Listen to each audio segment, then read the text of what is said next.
In response to the horrors of World War I, Norway's leaders had engaged in a policy of disarmament that left their military relatively weak by 1940. Thus, when the Germans invaded in April of 1940 the country, it was ill-prepared to defend itself. Nonetheless, Norway's government and its king were able to evacuate the country and evade being forced to agree to accept the protection of the Reich, which impeded Germany's ability to legitimize its hold in the country. Almost immediately, Norwegians from all walks of life began to resist the German occupation, including military units in the north of the country engaging in active campaigns, and its merchant fleet helping to transport Allied troops and supplies. In addition, sabotage operations were conducted by small groups across the country, while others worked as spotters, identifying German warships and transmitting this information to the Allies. The Norwegian Resistance had also smuggled people out of and expert fighters into the country, including saboteurs and US OSS, the precursor to the CIA forces. Providing training and equipment, soon there was a strong intelligence operation going on behalf of the Allies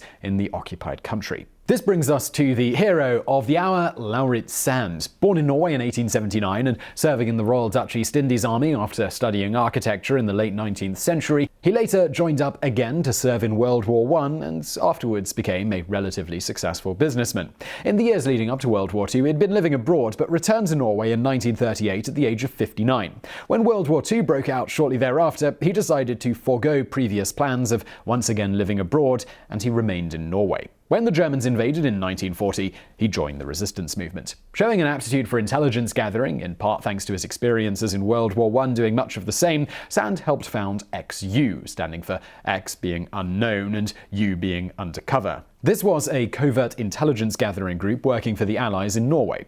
During the course of his duties with XU, Sand did things like photograph and map German military targets. Sand's World War II intelligence work was short-lived, however, as he was betrayed by a German military intelligence operative, Laura Johansen, who infiltrated XU in September of 1941. As, at the time of his arrest, he was carrying sensitive, incriminating documents and he was known to be one of the leaders in this particular group of resistance fighters, he was soon sent to be dealt with by the Gestapo.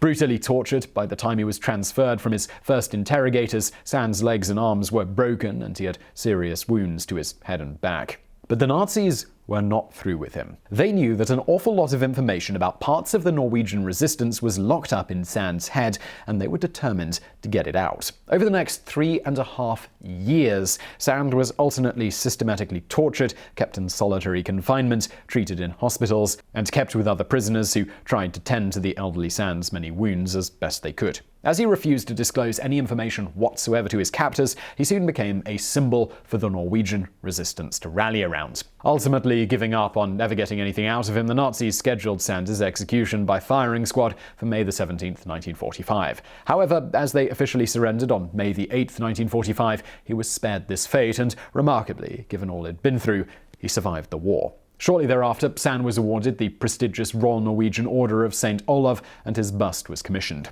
This ultimately bore his likeness and the single word "nei," meaning no, which was meant to represent his absolute refusal to give up any information to his interrogators despite years of brutal torture.